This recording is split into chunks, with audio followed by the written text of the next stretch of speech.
Salut à tous.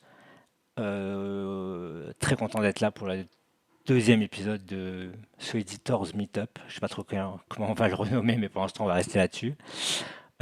Aujourd'hui, on a trois docs qui vient nous présenter un peu une overview globale de son contest Good Entry, le mindset que tu as eu à adopter pendant l'entièreté du contest, qui t'a permis de faire une performance particulièrement impressionnante parce que tu as pris la première place avec, je ne sais plus le pourcentage de finding que tu as trouvé sur les totaux du report final, mais c'était assez impressionnant. Donc, je te laisse la main si tu veux peut-être te présenter brièvement pour ceux qui ne te connaissent pas, un petit peu sur ton background et puis l'idée le reste du meetup comme tu le veux.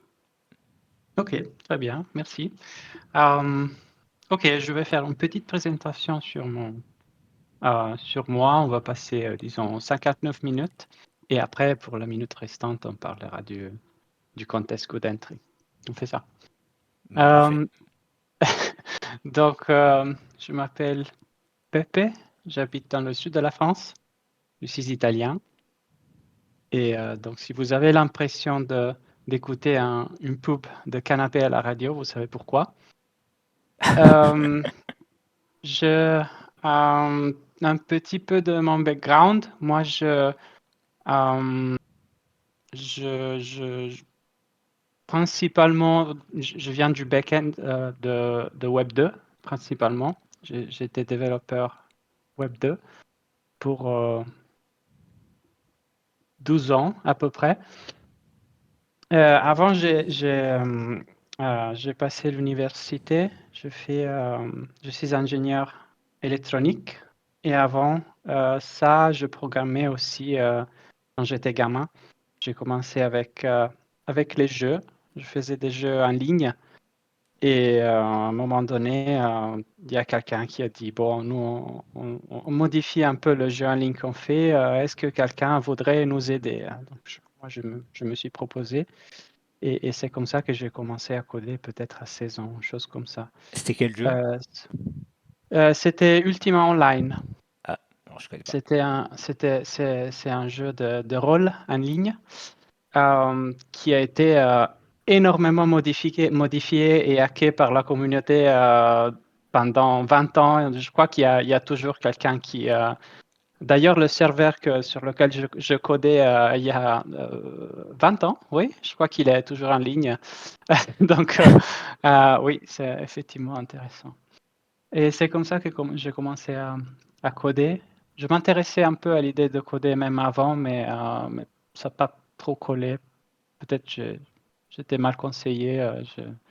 J'ai pris un livre de C comme premier langage. Bon, je suis pas Pas le allé plus loin. facile pour Voilà. mettre ouais, comme premier langage. Pas le plus Oui. simple. Oui. Après, ça collait très bien avec le C Sharp. Et puis à l'université, avec le Java, ça a été super facile. Voilà. Mm.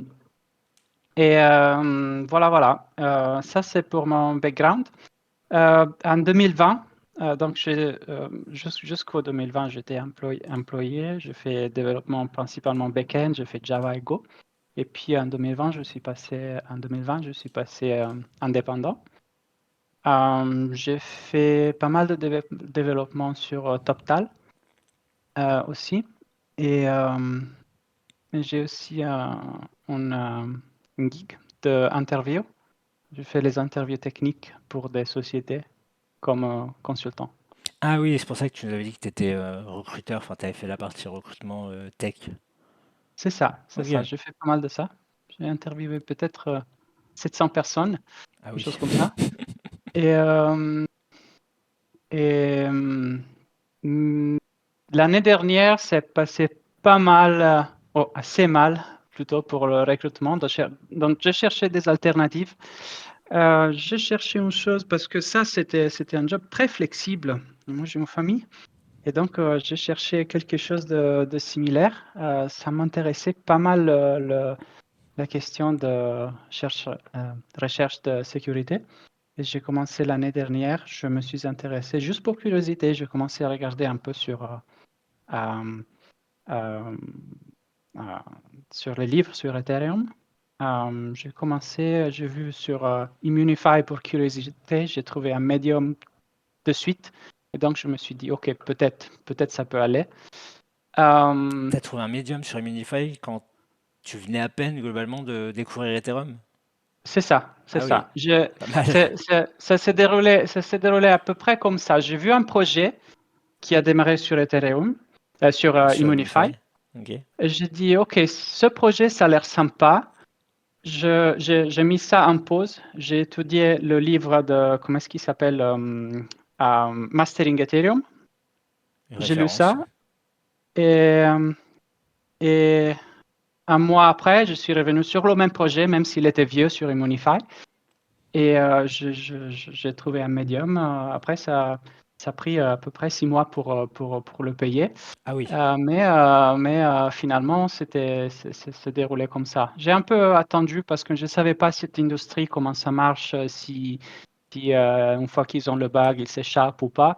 Donc, en février, que le bug il a été payé, je me suis dit, OK, peut-être ça peut marcher comme job. Donc, j'ai investi un peu plus. J'ai fait un peu plus sur Immunify. Et puis, vers le mois de mai de cette année, euh, je cherchais des alternatives, mais même sur le même job. Je ne savais pas de l'existence de ces quatre. Et j'ai cherché des alternatives parce que moi, j'ai presque 40 ans, j'ai une famille. Et pour moi, c'est un peu difficile d'être en compétition avec des gamins qui ont 20 ans et qui peuvent passer 20 heures sur 24 à chercher des bugs. Une fois qu'un projet fait l'update, ils reçoivent la notification à 3 heures du matin, ils contrôlent. Non, moi, je ne peux pas faire ça.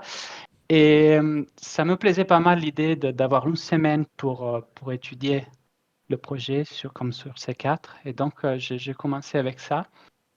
Et le premier contest que j'ai fait, par chance, aussi, j'ai trouvé le seul high qu'il y avait. On était en trois, donc ça s'est bien passé. C'était Oh. Kanto aussi. C'était quand du coup? En février, ça? Euh, non, ça c'était, je crois que c'était Kanto, c'était le mois de mai au juin, D'accord. Ok. à peu près. Et puis après ça, je me suis lancé directement sur C4. J'ai fait pas mal de contests, j'ai rien fait, euh, dans le sens que j'ai rien trouvé, ou presque. Et une fois après, j'ai eu l'accès backstage. Et avec l'accès backstage, j'ai vu combien de choses je ne trouvais pas. Je me suis demandé pourquoi. Et ma première réponse, ça a été parce que je ne teste pas. Et peut-être. Et avec Good Entry, j'ai essayé de tester. C'est le premier projet que j'ai essayé de tester. Et ça s'est bien marché, je dois dire. Euh, C'était pas easy, comme tu as marqué dans le titre du call, et je vous explique pourquoi. Si tu peux nous Parce faire que, un très bref topo sur ce qu'est Good Entry pour même moi d'ailleurs qui n'ai pas du tout jeté un coup d'œil au contest, le oui, protocole bien sûr, en question. bien sûr. C'était pas easy dans le sens que quand je suis arrivé sur GoodEntry, j'avais une idée de Uniswap V2. Je l'avais un peu étudié. L'idée de constant product, je l'avais étudié. J'ai vu aussi les contrats de Uniswap V2. Je n'avais aucune idée de qu'est-ce que c'est Uniswap V3. Donc, GoodEntry, c'est un projet entièrement autour de Uniswap V3. Donc, une fois que j'ai ouvert GoodEntry, je me suis dit, punaise, Uniswap V3, jamais vu. Je vais rien faire sur ce projet. Mais je le fais quand même parce que peut-être c'est le moment d'apprendre un peu comment ça marche, qu'est-ce que c'est Uniswap V3. Et donc, je me suis lancé sur ce projet-là. Donc, il y a certainement tout le monde dans l'école qui sait plus que moi de comment ça marche sur Uniswap V3. J'essaie de vous donner une petite intro sur Uniswap V3 si jamais quelqu'un n'est pas confortable avec le sujet. Oh là là. Oh, qu'est-ce que je fais? Bon, on va faire ça. J'essaie. Est-ce que Sébastien, vous voyez mon euh, écran? oui, Pepe, petite question. Du coup, Oui. quand tu as débuté avec Codarina, tes reports, il n'y avait pas de POC. Quand tu faisais juste les step-by-step de exports et ils ne te payaient pas du coup. Euh, C'est ça en soi. je crois que quand je commençais, je faisais, oui, très peu de ça. Avec Good Entry, j'ai commencé à poster plus de POC parce que comme j'ai testé beaucoup, pour moi, c'était presque, il n'y avait pas d'overhead pour faire. Il n'y avait pas de travail en plus pour faire un POC. Donc, jusqu'à Good Entry, je ne codais pas beaucoup de POC. À partir de ce projet-là, j'ai commencé à coder beaucoup. Dans ce projet-là, je crois que je n'ai pas tout codé parce que j'avais honte, parce que certains tests pour faire la POC codée, c'était 3 pages de code. Donc, j'ai eu honte et ça, je n'ai pas posté le code pour certains findings, mais des autres, oui. Ok, ok. Et- Oui, Non, vas-y. Je vais te donner la main pour que tu nous fasses un petit débrief entre V2 et V3, c'est ça? oui. Super. Peut-être je vais faire ça, comme ça on voit tout. Oui, ok. Excusez-moi, c'est dégueulasse, mais ok. C'est très bien, t'inquiète. Donc, le concept de V2, d'Uniswap V2, peut-être vous le connaissez, c'est l'idée d'une courbe de prix pour échanger d'un token X à un token Y. Et donc, le prix, la courbe de prix, le prix relatif d'un entre autres, est une courbe comme ça qui s'appelle produit constant. Et Uniswap V2 te permet d'alimenter cette pool qui te permet de faire le swap en donnant à un certain moment, à prêter au pool une quantité de X et de Y des deux tokens. Après, le swap se fait, le prix du swap, quand tu demandes au pool une quantité de swap, tu as une quantité qui permet au pool de rester sur cette courbe-là. Le concept Uniswap V3 est un peu similaire dans le sens où il y a toujours le constant product, mais on a en plus, on peut concentrer la liquidité, c'est-à-dire au lieu de donner, je ne sais pas, 10 Ether et 20 000 USDC pour toute la courbe, je vais donner juste la liquidité qui permet d'alimenter cette petite partie. Est-ce que vous voyez ma Ouais, souris? ouais, on te voit. Juste d'alimenter juste cette partie de la courbe. Et donc, ce qui, ce qui se passe, c'est que chacun décide de contribuer au marché juste en quantité limitée à un certain prix, minimum, maximum. En dehors de ces ranges de prix, ce sont des autres qui peuvent ou pas apporter de la liquidité pour permettre les swaps. Et donc, Good Entry, qu'est-ce qu'il est? C'est un projet qui permet un peu de manager cette liquidité. Il y a deux concepts principaux.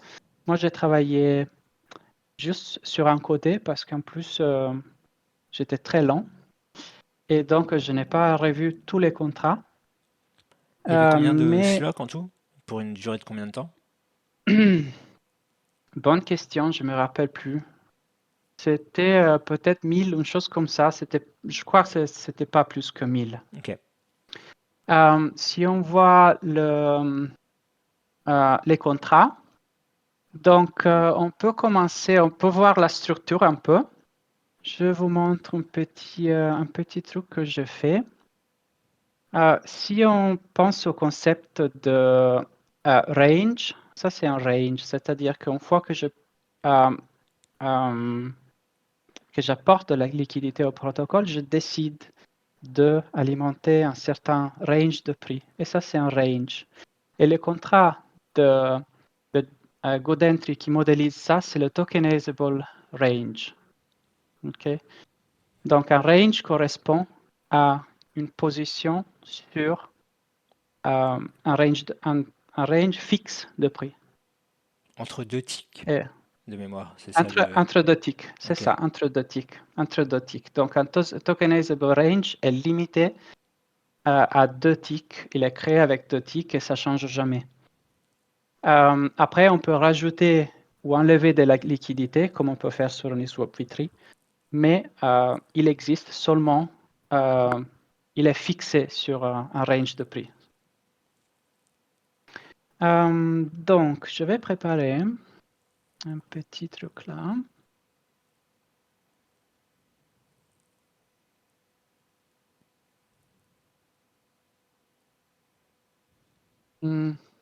OK. Ça, c'est un peu la structure du, si on peut l'appeler le corps le noyau de GoodEntry, c'est ça. Donc, il y a GoodEntry Vault. GoodEntry Vault, tu peux le voir comme si c'était un contrat qui gère la liquidité sur un pair. Donc, tu as deux tokens qui sont fixés pour JVault, comme par exemple, ça peut être USDC et Ethereum, par exemple, Ether. Ça peut être un pair. Et ça, c'est fixe pour JVault. Après, JVault crée, ou les admins créent et attachent sur JVault une quantité fixe ou pas, qui peut changer dans le temps, de tokenizable range. Donc, ils peuvent rajouter des ranges, c'est-à-dire on commence par exemple par celui-ci, après on rajoute un range ici, et à la fin, il y a un JVault qui manage qui sont 7 là, les 7 tokenizable range. L'idée du JVault, c'est de distribuer la liquidité. Pas tous les ranges sont intéressants. Ça c'est un peu l'idée d'Uniswap V3, parce que l'idée de Uniswap V3, c'est de concentrer la liquidité sur les ranges qui sont négociés. Parce que si le prix de Ether est de 1850 USDC, pourquoi alimenter la liquidité de 1000 si on est raisonnablement certain que d'ici à demain, le prix n'y arrivera pas? Donc, l'idée de JVault, c'est un peu de simplifier ça. Tu as une méthode qui s'appelle Rebalance, qui permet de retirer la liquidité de tous les ranges et de la distribuer autour de où le marché se trouve. Donc, si le prix courant est ici, disons, sur ce range-là, JVault va distribuer les assets sur les ranges qui sont autour. Et ça, c'est un peu l'idée. Et donc, tu vois, JVault allocates assets on many tokenizable range. Et chaque tokenizable range manage une position NFT sur Uniswap V3. Voilà. Est-ce qu'il y a des questions jusqu'à maintenant? Super clair. La seule question moi, que j'aurais, bah, s'il y en a d'autres qui en ont, n'hésitez pas, mais tu dis que ça distribue des assets sur différents tokenizable range, mais pourquoi différents? Parce que globalement, il y en a peut-être une, deux, allez, peut-être trois, je dirais, qui soient les plus attractifs pour, en fonction de la demande du marché. Quand tu dis différents, ça peut aller jusqu'à combien? Parce que là, tu en as 7 sur ton graphe, ça peut être sur les 7. Alors, ça, c'est codé en dur dans le protocole, dans JVault. Ça, c'est codé en dur. L'équipe a décidé qu'ils vont distribuer dans les 4 Ok. ranges Les qui plus sont proches du. exactement. Ok. Après, c'est vrai que c'est codé en dur, mais ce n'est pas une limitation, parce que si tu crois que le prix bouge pas très vite, tu peux faire les ranges un peu plus courts ou un peu plus larges pour mitiger le fait que la liquidité est concentrée sur 4 fixes. OK? Ok, donc tu peux passer de 7, je dirais, à 4 grâce à JVolt, et puis en fait, tu peux même, en tant que user, appliquer une restriction un peu plus stricte que les 4 qui sont hardcodés. Oui, oui, Ok, c'est ça. Mais ça, c'est fait au début. Quand tu configures ça, dans l'opération dans l'opération du protocole, si la volatilité d'un asset change avec le temps, ça, c'est un peu compliqué. Mais c'est une bonne observation. Mais à volatilité un peu fixe, ça, c'est faisable au début. ok, super clair. Et du coup, pour bien situer, tu as entamé ce protocole, tu n'avais jamais entendu parler de UniV3. Ou enfin, C'est entendu ça. parler peut-être, mais tu avais vraiment Oui, peu de connaissances oui, sur comment ça fonctionnait. Ok. oui, Et oui, tu oui, dirais que oui. tu as mis combien de temps de l'ouverture du repo jusqu'à avoir une idée à peu près globale de ce que tu viens de nous expliquer? Tu as mis combien de temps à comprendre une overview du système comme ça? Écoute, j'ai passé peut-être 2-3 jours juste à me casser la tête sur le code qui ne marchait pas et comprendre pourquoi ça ne marchait pas. Si c'était un problème à moi, si c'était un problème au protocole, si Quand tu dis j'avais le fait code, c'est mal le les tests que setup. tu faisais toi? Les Oui, c'est tests, ça. d'accord, C'est ok. ça. Oui, oui, oui, c'est ça. Vu que c'est un protocole qui, euh, qui interagit avec Uniswap v3, la toute première chose que j'ai fait, c'était, vu que je voulais comprendre comment ça marche avec Uniswap v3, c'était juste de faire une petite fork de mainnet et de intégrer le tokenizable range avec Uniswap v3. Tout simplement. Rien de spécial. J'ai commencé de ça. Et ça m'a pris 2-3 jours juste à me casser la tête. D'abord, c'était très compliqué de comprendre il y avait des concepts que je ne comprenais pas. Tout simplement, j'alimentais un tokenizable range, je ne comprenais pas pourquoi il prenait que 0 d'un token ou pas. Et ça, le pourquoi de ça, je l'ai appris après en comprenant un peu comment ça marche Uniswap v3. Peut-être j'ai fait un peu la connerie de me lancer sur le code avant d'étudier un peu comment ça marche Uniswap v3. Mais ok, j'ai pris peut-être Bah, t'apprends en la faisant, route la plus difficile. apparemment ça t'a bien réussi, donc j'irai pas jusqu'à appeler ça une connerie, mais ok, bon, en tout cas super Euh, intéressant et puis super clair. Il y a combien de findings que tu veux nous présenter? 5, je vois. 1, 2, 3, 5 si je t'ai compté. hmm, oui, oui. 1, 2, 3, 4, 5, 6, 7. Oui, Ah j'en ai ok, 7. les deux autres. Bah écoute, go. Si jamais il y a des questions, je n'hésiterai pas à te les poser, mais pour l'instant il n'y en a pas, c'est super clair. Donc, Ok, ok, merci. Je vais commencer par le tokenizable range. Pourquoi? Parce que c'est le premier contrat que j'ai vu. Et parce que si on fait un peu la résolution des dépendances, tokenizable range est le contrat qui ne dépend d'aucun autre, sauf Uniswap v3. Donc, je commence par ça. Euh, tokenizable range, ça c'est compliqué. Ok, ça c'est le premier que j'ai trouvé, le tout premier que j'ai trouvé. Tout simplement, j'ai essayé tu nous fais un coup de... de markdown et de réajustement à la fenêtre là? Ah Ce oui, sera oui, t'as plus. raison. Je fais ça? Ouais, voilà, c'est plus sympa. Oui, t'as raison. Tout à fait, t'as raison. Ça, c'est le tout premier bug que j'ai trouvé. J'ai tout simplement essayé de faire marcher ce truc-là et de faire tout simplement un swap, euh, pas un swap, pardon, un deposit et un withdraw. C'est ce que tu fais quand tu euh,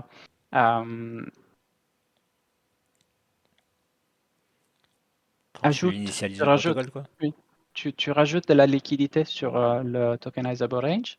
Donc, tu le crées d'abord. Je vous montre le contrat. ou au moins les parties importantes. Bah, il y a un init. Là, il y a un claim fee. On le voit après, si ça vous dit. Voilà, deposit. Le deposit fait certaines choses, mais finalement, ce qu'il fait, c'est de rajouter la liquidité sur une position de Uniswap V3. Ça, c'est le but. Après, il y a d'autres choses, mais ça, c'est vraiment l'idée centrale de deposit. Quand on fait un deposit sur un tokenizable range, on rajoute de la liquidité sur une position Uniswap. Et la liquidité qui vient de cette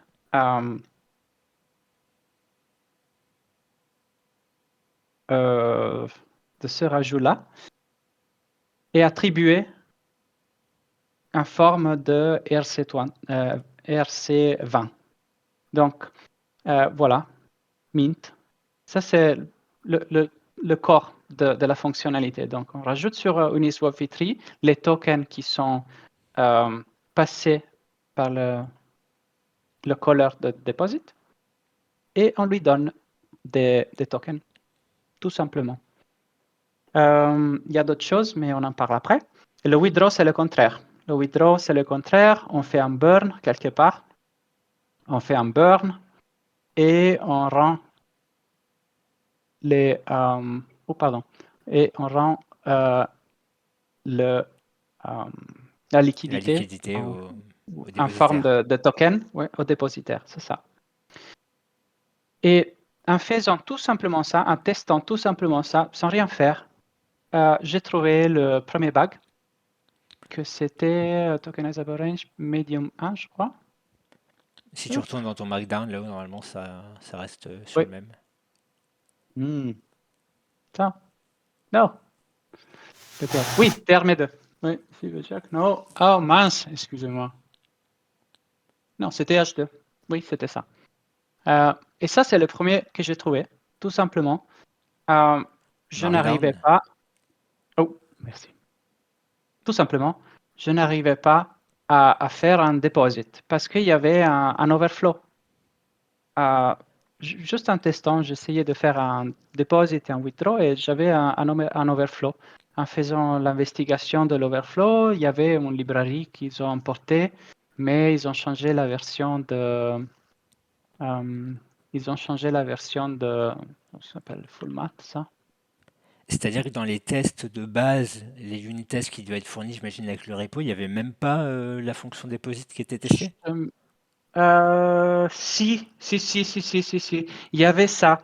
Mais avec mes propres tests, j'avais une condition de prix que le team n'avait pas testé. Donc, eux, ils se sont fixés sur un certain range de prix. Moi, pour le seul fait que j'ai forqué, j'ai testé sur un fork de mainnet, j'étais dans une situation différente. Et ça me portait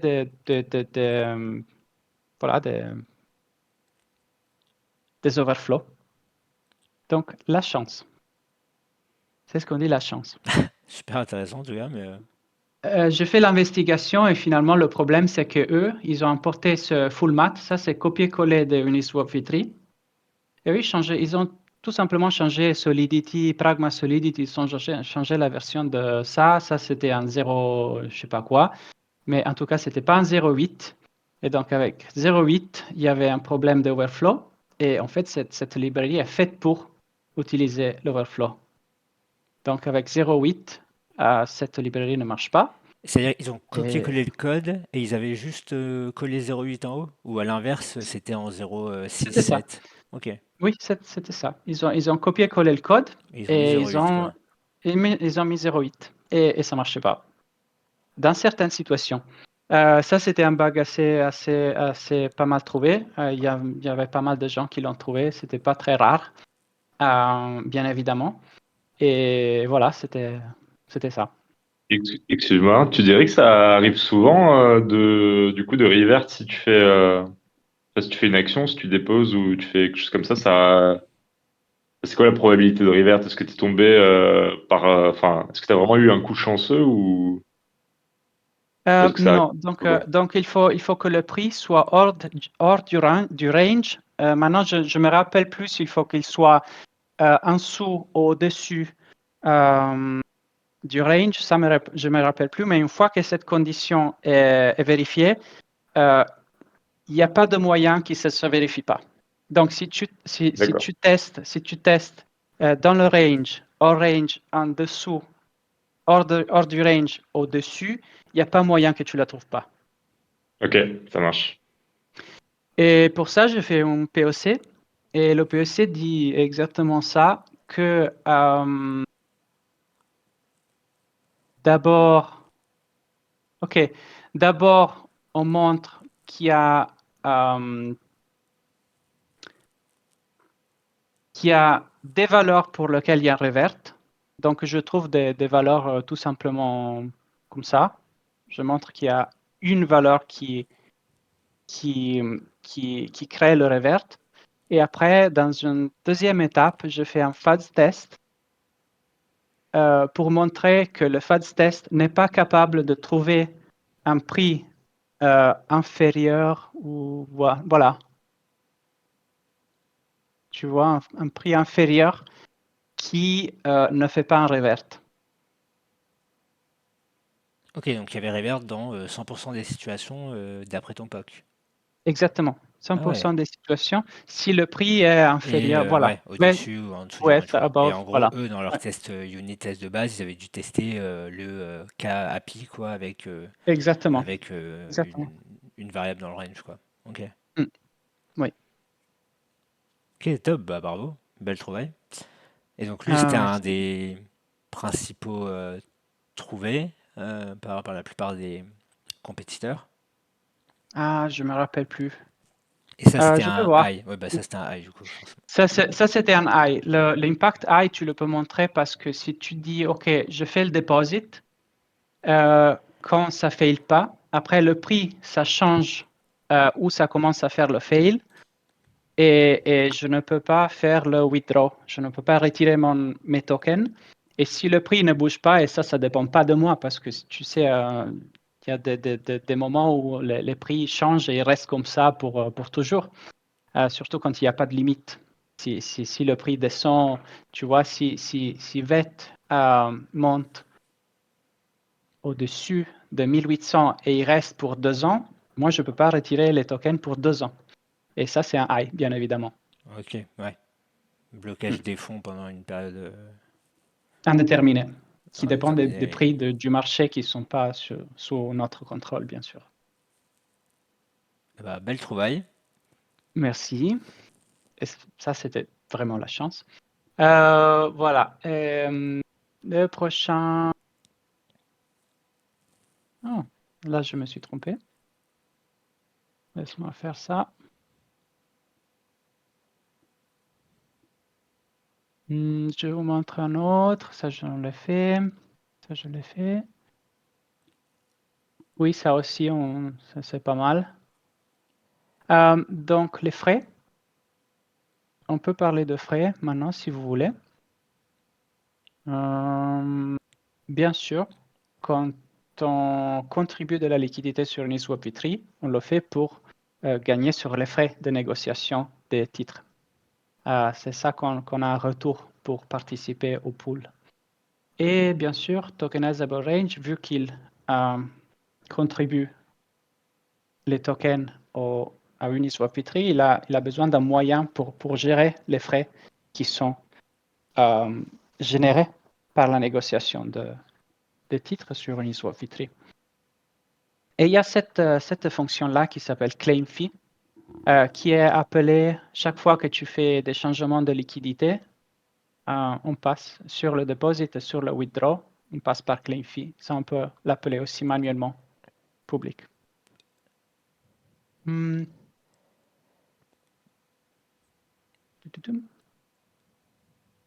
Et ce qu'il fait, c'est qu'il voit, il interroge le tokenizable range, il interroge Uniswap Vitry pour voir combien de frais on a. Et s'il y en a assez, on les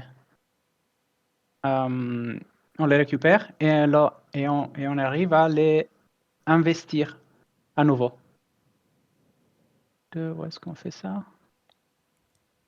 Voilà, increase liquidity. Donc, ce qu'on fait, c'est avec le collect fee, avec le claim fee, c'est qu'on les collecte des Uniswap Fee3. Ça, ce sont des tokens qu'on on récupère des Uniswap Fee3 et on les réinvestit pour que ils soient négociés aussi.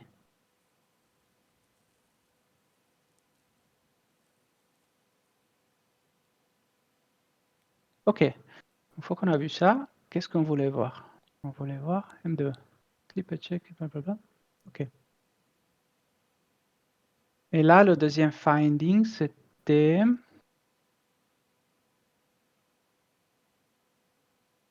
que là, il y a un slippage check là, il y a un slippage check sur le montant qu'on a réussi à réinvestir. Bien sûr, quand on réinvestit, on fait attention que le prix du pool ne soit pas manipulé. Et ça, on le fait par rapport à un oracle. Et si le slippage est en dehors de 100% de ce qu'on s'attend, on fait un fail. Et ça, c'est un autre finding. Ça, c'était un medium qu'on a reporté. Et ça, on l'a reporté parce que c'est un peu bizarre. C'est normal de se protéger sur une fluctuation de prix, mais ce qui n'est pas normal, c'est d'avoir un fail qui ne permet pas de retirer les fonds sur un slippage check de 5% sur les frais qui sont un pourcentage minimal de ce qu'on a investi dans le protocole. Par exemple, disons que dans le protocole, j'ai investi, je ne sais pas, 100 Ether. Les frais sur 100 Ether, vu que j'ai l'intérêt de faire rebalance, souvent, les frais peuvent être autour de 1 Ether. Et sur le réinvestissement de ce 1 Ether, moi, j'accepte maximum le 100% de slippage. Donc, vu que je n'arrive pas à réinvestir bien 0,05 Ether, vu que j'ai un problème de prix sur maximum à 0,05 Ether, moi, je ne peux pas retirer 100. Et ça, c'est un petit problème. Tu Et peux pas ça, on l'a retirer 100 ou tu peux pas reporté. retirer 1? Tu peux pas retirer. Donc, moi, ce que je veux faire, je fais, essayons un withdraw, OK? Withdraw. OK? Moi, j'ai un withdraw. Moi, j'ai investi 100 Ether. Ce que je vais faire un withdraw de 100 Ether. OK? Mais je n'arrive pas parce que les frais. Ah, d'accord, ok, j'ai loupé ça. OK? Ouais, ils sont OK? inclus. En fait, le claim fee est inclus dans le withdraw. J'avais pas. Ok. Exactement. Ah oui, Le slippage check sur le réinvestissement d'une quantité de liquidité minimale te par bloque rapport complètement au capital le retrait de investi ton. Ok. bloque complètement toutes les opérations qu'on peut faire, deposit, withdraw et tout ça. Et ça, c'est un peu abusé. Et Alors, alors, le premier, j'ai bien compris que c'était grâce au test, globalement, que tu es arrivé à la conclusion de ce finding. Celui-là, c'était quoi, tu dirais? Du line by non, line classique? oui, ça c'était du code review, oui, D'accord. du line by line Plutôt classique, oui. classique, tu lis, tu essaies de reprendre ce Oui, que oui, chaque mot, fonction fait. Et effectivement, là, il y avait un peu une incohérence, quoi. Ok, très oui. clair celui-là. Top. OK, Vous avez été donc beaucoup à le ça, trouver celui-là? Ça m'intéresse. Il y avait beaucoup ah, de findings, beaucoup de duplicates, euh, euh, de bonne mémoire, hein, question. juste. Bonne Je veux question. dire, c'était pas Je unique, quoi, n- j'imagine, mais n- non, c'était pas unique. C'était pas unique. Je me rappelle plus. ok, pas de souci. Donc, laisse-moi effacer ce dont on a parlé, sinon je me confonds encore plus. Ça, on en parlait. Ok. Ça, on en a parlé. Ok, ça, c'est pour moi le plus intéressant. Ça, c'était un solo. Sur celui-là, j'étais le seul qui l'a trouvé. Et je vous montre où est le problème. Quand on a vu le deposit, okay, on a dit le deposit, ce qu'il fait, c'est qu'il rajoute la liquidité sur Uniswap V3 et on nous donne des tokens. Mais la logique qui est en plus, c'est pour gérer les frais. Pourquoi? Parce que il y a cette logique ici que vu que le réinvestissement des frais coûte du gaz, eux, ils ont décidé de ne pas le faire toujours. Donc, ils ont décidé que seulement si les frais sont une quantité plus importante que le 1% du capital investi sur le range, alors ils le réinvestissent. Sinon, il reste comme balance du contrat tokenizable range. Donc, il y a de la valeur cachée. C'est-à-dire que si le tokenizable range manage une certaine quantité de Ether et d'USDC dans Uniswap V3, il y a peut-être aussi une certaine quantité de USDC et Ether en balance au tokenizable range qui n'est pas réinvesti encore, pas encore réinvesti. Et toute la complexité qu'il y a sur le deposit est faite pour gérer ça. Donc, tu vois, il y a un check sur les frais, new fee, blablabla. Bla, bla. Il y a aussi new fee ici. Donc, il y a une complexité vraiment importante liée à la gestion de l'adaptation de la liquidité qui est assignée au dépositaire par rapport à la valeur qui a bloqué, que le tokenizable range a bloqué sur soi-même à cause de la présence des frais. Et ça, c'était le deuxième funding que j'ai trouvé. Là, il y a deux parties qui s'occupent de ça. La première, dans une certaine manière, je ne sais pas pourquoi ils ont décidé de faire ça, mais ils ont décidé que s'il y a des frais bloqués qui n'ont pas été réinvestis sur le tokenizable range, une partie des capitaux que l'utilisateur déposite sur le contrat, une partie de ces tokens-là sont renversés vers les frais et ne sont pas réinvestis sur Uniswap V3. Tu vois, on fait feed 0 plus, tu vois, ça c'est le frais qui est bloqué sur le contrat. Donc, on prend une partie de ce que les utilisateurs donnent, N0, N1. Donc, N0 et N1 sont diminués par des quantités et les frais bloqués sont augmentés pour des quantités. Donc, en fait, une partie des tokens apportés par l'utilisateur sont retournés vers les frais et non pas vers Uniswap V3 directement. Et ça, c'est la première partie. La deuxième partie, c'est l'inverse. La deuxième partie dit, dans certaines conditions, notamment ça, dans certaines conditions, l'utilisateur a une liquidité qui est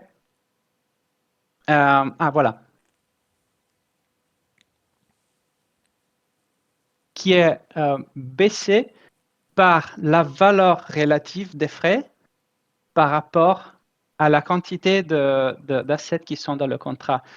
Et ça, ce sont deux conditions qui sont un peu bizarres parce que d'un côté, on dit, OK, vu qu'il y a des frais, partie de tes dépôts vont dans les frais. Et de l'autre côté, on dit, OK, vu qu'il y a des frais, tu vas pas tu vas recevoir moins de liquidité parce que tu deviens propriétaire aussi des frais.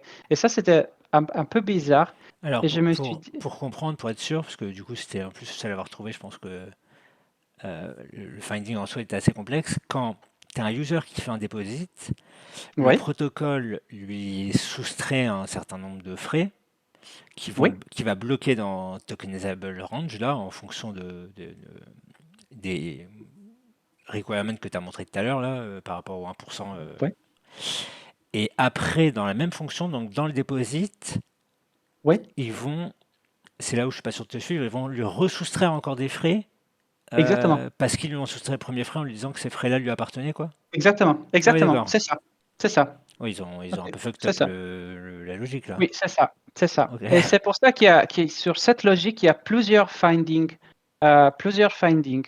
Euh, Moi, j'ai eu un peu la chance parce que j'ai montré un impact différent et une manière d'attaque différente. Mais les autres, par exemple, ils ont dit, OK, vu que ces deux checks-là, ils ne sont pas pareils, il y a des conditions dans lesquelles les deux, ça, ce sont une sorte de pénalité que tu reçois par l'existence des frais. Ces deux pénalités se peuvent sommer et tu peux recevoir moins de liquidité de ce que tu as vraiment dû. Donc, il y a la possibilité, dans certaines conditions, tu peux faire un deposit et immédiatement après un withdraw et tu reçois et tu perds avec ça. Seulement le fait que tu as fait un deposit et un withdraw, tu perds 1% de tes fonds. Et ça, c'était un finding. Moi, je n'ai pas trouvé ça parce que je me suis plus intéressé à un autre côté, que c'est est-ce qu'on peut voler les frais. Et ça, c'est ce que c'est toujours un double counting. Soit tu fais le double counting vers le bas et alors tu perds, soit tu fais le double counting vers le haut et alors tu peux gagner. Et ça, c'est ce que j'ai fait pour mon finding. J'ai trouvé des conditions pour lesquelles on pouvait rentrer, on pouvait payer très peu ici et avoir une liquidité importante et pouvoir s'associer une partie importante des frais. Des frais déjà bloqués dans tokenizable range quoi. Du coup, les frais qui n'étaient pas à Exactement, ce user-là, il peut exactement, s'attribuer des frais qu'il n'aurait pas dû s'attribuer. exactement, Ok. exactement. En fait, j'ai fait une petite POC pour ça. Et la POC ici, c'était un flash loan attack. Donc, une fois qu'il y a des frais bloqués dans le tokenizable range, on peut on peut faire un deposit avec beaucoup, beaucoup, beaucoup de liquidités pour exploiter le double counting qu'il y a avec ces deux conditions qui ne sont pas les mêmes pour quelques raisons que je ne comprends pas. Mais on arrive à exploiter les deux conditions et il y a certaines conditions dans lesquelles tu reçois plus de liquidité qui t'est due et après ça, tu fais le withdraw et tu prends tes frais. Tu te souviens globalement des conditions? Ça m'intéresse de peut-être pas se rentrer dans les détails, mais Oui, au global, c'était quoi qui faisait euh, qu'en déposant une somme oui. D'abord, amplifiée par un il y a flash loan, ça. D'abord, il y a ça qui est intéressant parce que là, le protocole, il dit, OK, grâce à ça, il y a un maximum de 1% de frais qui sont bloqués sur le protocole et ça, ce n'est pas vrai. Parce que là, il y a un AND et non pas un OR. Ok. OK, oups. Pardon, j'ai ouvert un nouvel truc. Donc, là, il y a un AND et non pas un OR. OK? Tu vois, il ne voit pas la valeur de token 0 et token 1. Il voit seulement s'il y a un qui a un peu plus de 1% de ce qu'il devrait avoir. Là, on fait le calcul. Le Return Expected Balance Without Fees, c'est seulement un calcul de mathématiques qui, à partir du prix sur Uniswap, il décide combien de tokens il devrait avoir si, dans l'hypothèse, il fait un withdraw de Uniswap V3. Et donc, il calcule s'il y a si tous les deux dépassent le 1% de ce que le protocole a hypothétiquement sur une swap fee, alors on continue. Donc, ça, c'est un AND, il devrait être un OR. Et donc, à cause de ça, tu peux avoir plus que le 1% bloqué sur le protocole. Tu peux avoir 5% ou plus. Si le prix est très différent entre les deux. Donc, il y a ça d'abord. Après, donc ça rajoute un peu de valeur que tu peux voler avec le flash loan attack. Et après, le flash loan lui-même, c'est sur le deposit, bien sûr. Sur le deposit, j'ai oublié exactement qu'est-ce qu'on fait. J'ai oublié exactement dans quelle manière on le fait exactement, mais tu peux minimiser la contribution. Tu peux en même temps minimiser la contribution que tu fais sur les frais. Oui, je me rappelle. Tu peux décider de contribuer au protocole beaucoup du token qui a moins de valeur. Et comme ça, la quantité de frais que tu accumules est relativement très petite niveau valeur. Et là, tu peux éviter d'être pénalisé par cette côté-là. Et pour ne pas être pénalisé de ce côté-là, il te suffit qu'un des deux soit 0. Et tu peux ne pas rentrer ici. Et si tu ne rentres ici, tu n'as pas de pénalité par l'existence des frais. Ok. Ça aussi, c'est un check un peu bizarre. Et Je comment tu t'avoue. dirais que tu es arrivé à ce finding-là? Qu'est-ce qui fait que toi, tu es le seul à l'avoir trouvé comparé aux autres? C'était quoi ton cheminement un petit peu pour en arriver là? Je ne sais pas. Je ne sais pas exactement. Je ne sais pas. Je ne sais pas comment est-ce que je suis arrivé à ça. Peut-être un peu de CTF que j'ai fait avant. Avec le CTF, on dit toujours comment est-ce qu'on vole les tokens de ce contrat-là. Et j'ai cherché un peu les conditions dans lesquelles on peut minimiser l'impact de ces deux pénalités. Et j'ai eu la chance de le trouver. D'abord, j'étais curieux. Sur ces deux parties. Premièrement, pour la complexité. Comme vous voyez, c'est assez complexe. Et la deuxième chose qui m'a attiré vers ce côté-là, c'est que ces deux parties, ces deux if, ils regardent vraiment la même chose. Donc, pourquoi dans le if, il n'y a pas la même condition? Pourquoi vraiment, quand un if est activé, l'autre if n'est pas automatiquement activé? Et je me suis posé la question et je n'ai pas eu de réponse. Et donc, je me suis dit, OK, peut-être on peut l'exploiter. La troisième chose qui m'a testé de la curiosité, c'est ça. C'est ces commentaires-là. Stack to deep, so localizing some variables for fee liquidity, bla bla bla. Stack to deep, ça veut rien dire pour un if. Donc, au premier moment, j'étais curieux. Je me suis dit, est-ce que peut-être ça, un jour, c'était ça? Parce que ça fait du sens. Tu fais stack to deep et tu ouvres un bloc. Et si peut-être c'était ça et le team, l'équipe a rajouté ce if juste pour faire une blague et pour voir si quelqu'un trouve le bug.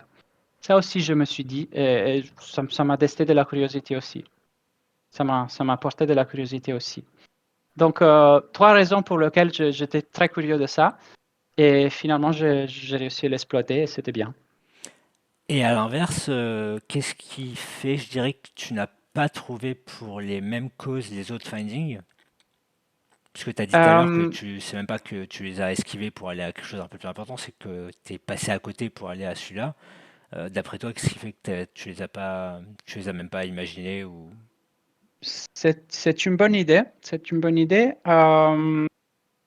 Je n'ai pas cherché d'autres choses parce que pour moi, il Ah, n'y parce a que pas, tu as il y a- senti il y a- la il y a- piste il y a du pas- flash loan, donc tu as focus une là-dessus, quoi. fois, une fois que tu montres, une fois que tu montres que tu peux voler des tokens du contrat, il n'y a pas grand-chose en plus que tu peux faire. Je Ok, ne c'est cherchais que pas. t'avais le feeling dès le début qu'il y avait une flash loan attaque qui était envisageable, quoi.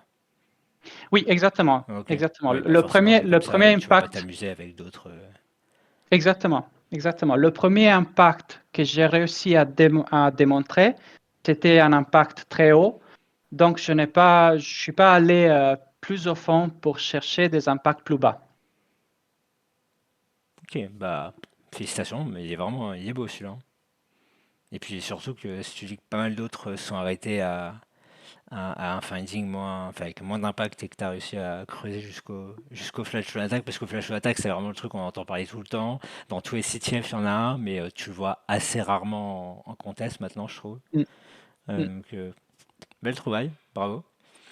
Merci. Peut-être encore un ou deux findings si tu veux. J'ai vu que tu en avais préparé pas mal. Oui, Ça fait une petite heure, vu peut-être que un ou tu deux aimes plus les si tu flèches veux. Lone Attack, on en Ah, fait t'en un as un autre. autre? Ah bah, je suis ravi. Oui, Vas-y. tu veux? Ah bah ouais, vas-y. Euh, je le retrouve. Hein. Ah non, non, non, pardon, je ne l'ai pas. Mince, je ne l'ai pas. Parce que le Flash Loan Attack, c'était dans la Mitigation Review. Bon, pas de soucis, faisons un autre. T'en as sur Si les. tu veux, si tu veux je peux t'en parler, mais c'est très théorique. Parce que, bon, pas trop théorique, mais je peux t'en parler si tu veux. Ouais, vas-y, vas-y. Ok, le token. Alors, le team, après qu'on a on a reporté tous ces bugs sur cette logique-là, ils ont décidé, ok, très bien, on va changer comment on gère les frais. Et, hop, Qu'est-ce que c'est? ah, pardon. T'as une limite sur VS Dis-moi. Code? C'est quoi ça? Oui, oui, oui, bien sûr. Pour moi, c'est l'heure famille. Ah! Ah, c'est pas mal ça. Pour pas trop s'y perdre. Ah, ok. Ah, c'est bon, on est Est-ce que revenu. je dois refaire le... Ah non, tu l'as? Ok. Ouais, c'est bon, on est dessus. Ok. Donc, ils ont décidé que ils vont ils allaient changer entièrement la gestion des frais. Maintenant, tous les frais qui sont collectés par le tokenizable range, ils sont dirigés vers le, vers le G-Vault. Mais avec ça, ils ont fait... oh mince, je ne peux pas te parler. Désolé, je voulais t'en parler, mais je crois que c'est une mauvaise idée parce qu'après, on n'a pas parlé de G-Vault. Parce que le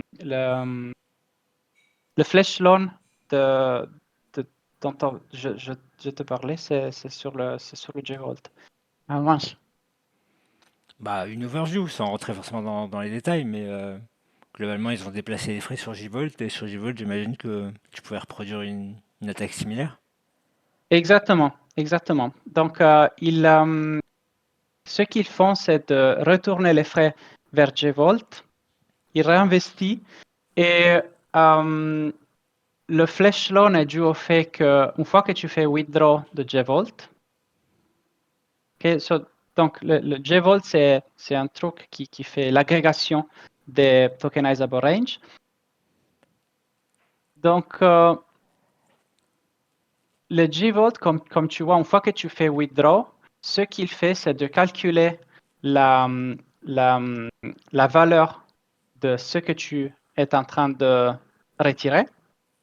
Il fait un remove, il fait un withdraw de tous les tokenizable range et après, il te transfère ce que tu as demandé, en fait, en liquidité. Tu vois? Et à la fin, il fait un rebalance. Mais le problème, c'est qu'il calcule le total value locked ici. Il calcule combien de, de, de, de tokens il y a théoriquement sur le tokenizable range avant de faire le remove. le remove fait le withdraw qui fait la collecte des frais. Donc, dans ce total value locked, il compte pas les frais qui sont pas encore retirés par le tokenizable range. Donc, s'il y a des frais qui sont bloqués dans le tokenizable range, ce qui se passe, c'est que ici, il calcule combien il te doit pour la liquidité que tu retires. Après, il retire des ticks, donc il collecte les frais. Et après, il te passe les assets. Donc, comme ça, tu perds la liquidité que tu as sur les frais. Mais si tu fais l'inverse du deposit, tu peux, avec un flash loan, tu peux prendre les frais. Tu peux les voler. Donc en fait, tu fais ton flash loan, tu le déposes sur Digivolt. Oui, Dans la transaction flash loan, tu appelles le withdraw, qui va du coup faire son calcul avec la pool entre guillemets du Digivolt qui est gonflée. mhm, Et du coup, en withdrawant tout plus ton amount de flash loan, tu rends ça au flash loan, la transaction est successful et tu as réussi à choper plus de frais que ce que tu es exactement. censé. Ok. Ah, Exactement, exactement. Parce que, Et parce que ça a quand été tu fais introduit le... du coup par la correction qu'ils ont voulu en Si. fait. Oui, c'est ça. Ok. Oui, oui, Ouais, pas mal. oui, oui, oui. Eh ben écoute, encore un beau finding. Celui-là, c'est toi qui l'as trouvé aussi pendant la mitigation review? Là, je crois qu'on l'a trouvé dans la mitigation review. Celui-là, je crois qu'on l'a trouvé tous les trois. Ok. Vous étiez trois pour la mitigation review? J'en ai jamais fait, du coup, je sais pas trop comment ça se passe, mais Oui, oui, sans. on était trois. Oui. Ok.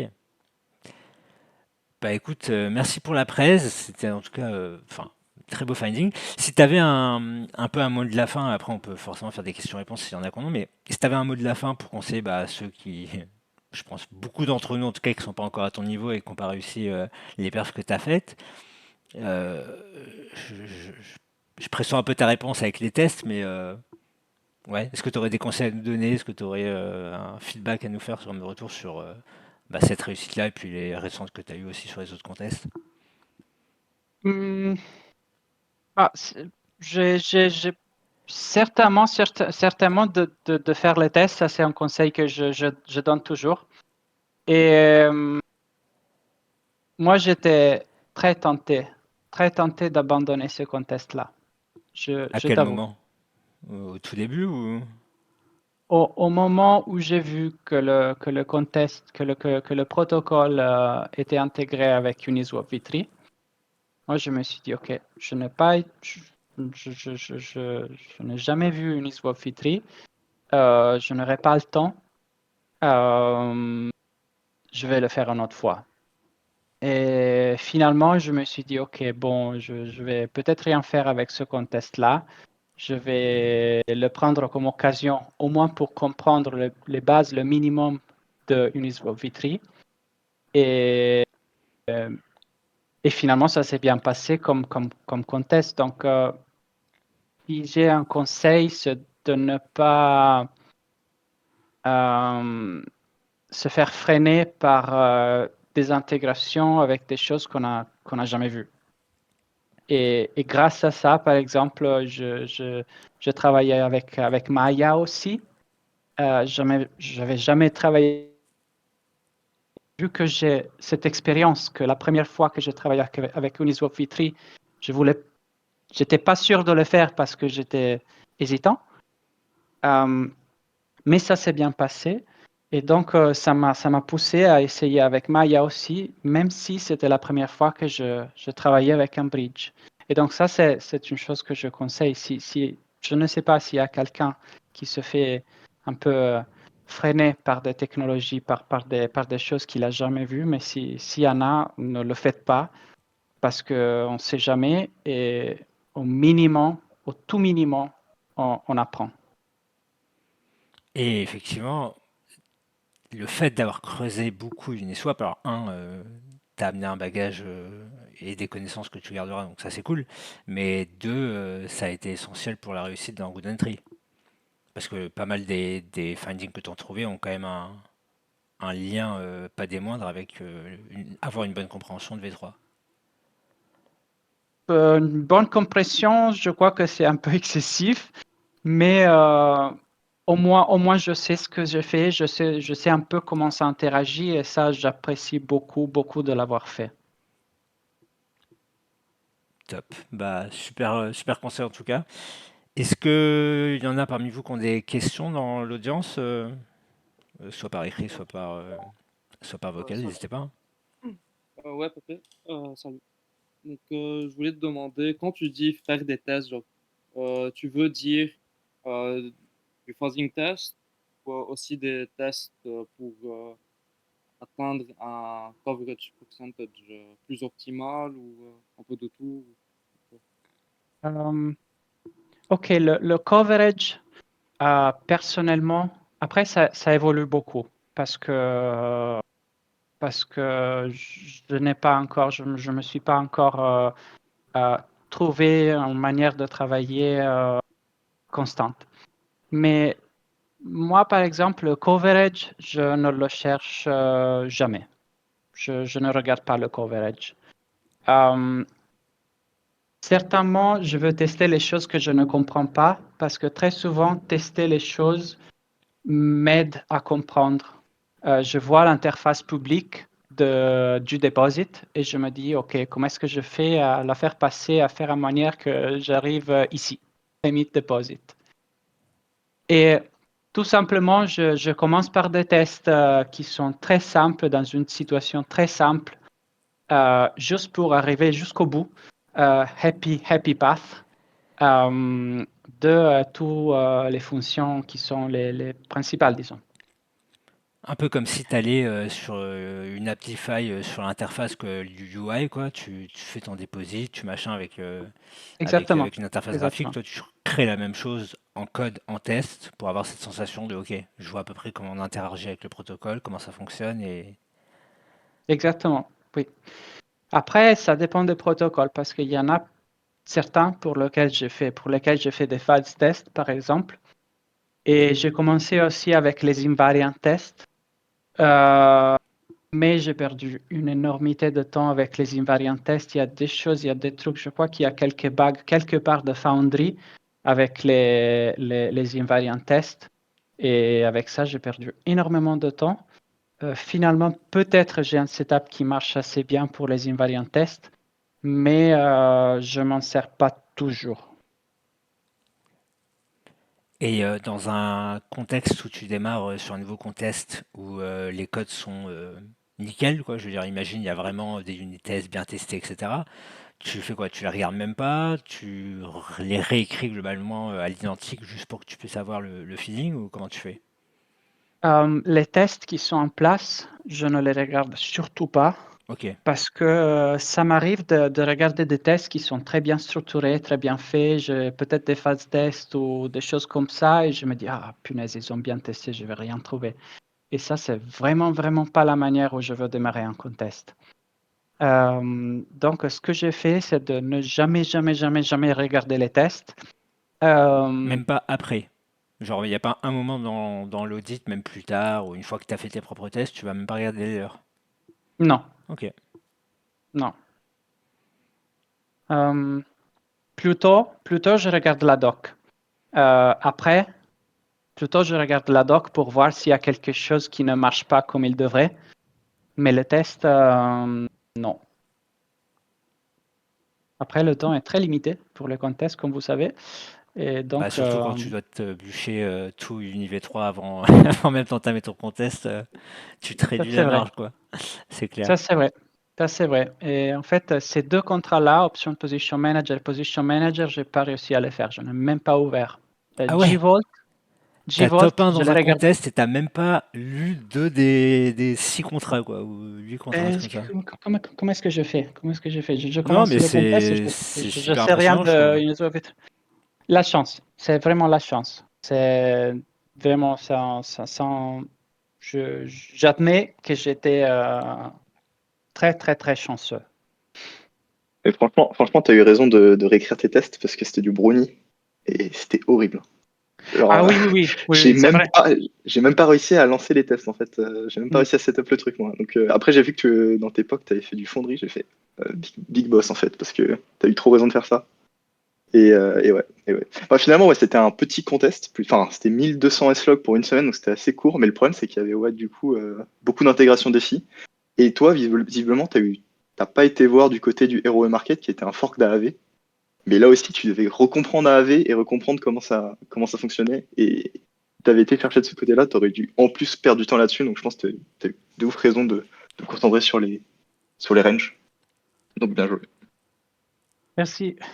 Ah, Good Entry faisait de l'interaction avec UniV3 d'un côté et AV de l'autre? Alors, en fait, tu avais un market qui était un fork qui c'était ROE, bah, avec le ROE router, je crois.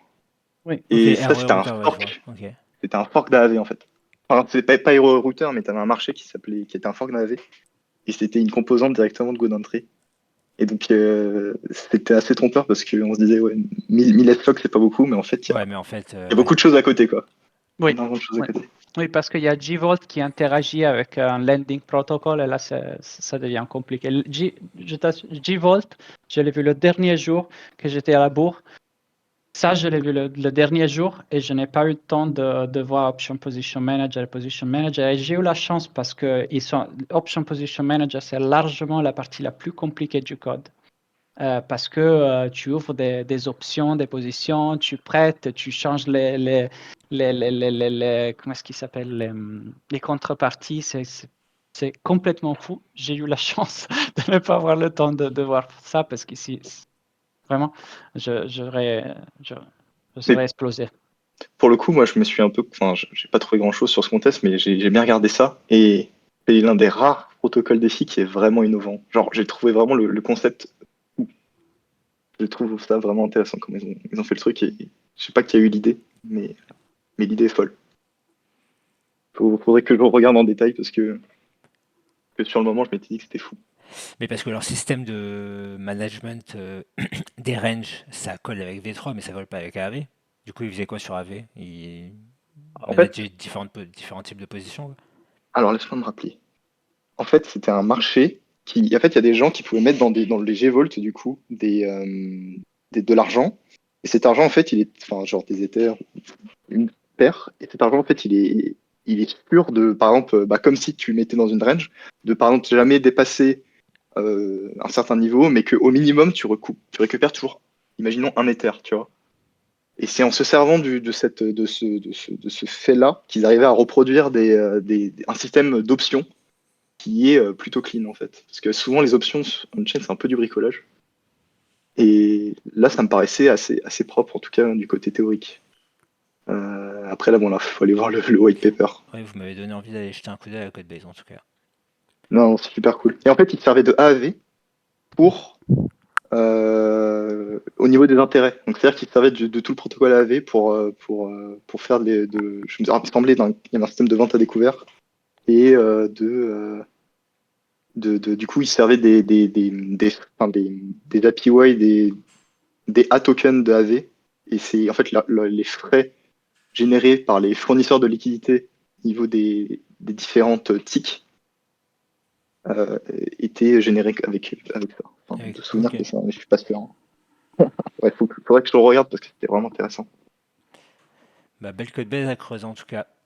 clairement. 3Doc, je te remercie. Je pense qu'on te remercie tous pour la presse. C'était vraiment très cool. Super clean au début, surtout parce que j'avais jamais jeté. Enfin, j'avais aucune idée de ce que ça faisait Good Entry, donc je pense en avoir une vision au moins globale assez sympa et puis que tout le monde aussi. Donc merci beaucoup pour ça. Et n'hésite pas, si tu as ton lien sous la main, je sais que tu as fait un article justement sur ta méthodologie pour écrire des tests et pour entamer un nouveau contest. Si tu l'as là sous la main, n'hésite pas à la mettre dans le chat. Moi, de toute façon, je le remettrai en description sur la vidéo YouTube. Et puis, bah écoutez, je vous remercie tous pour ceux qui étaient là. Merci beaucoup 3Doc, c'était très intéressant. Et je vous dis à tous à la prochaine. Ciao.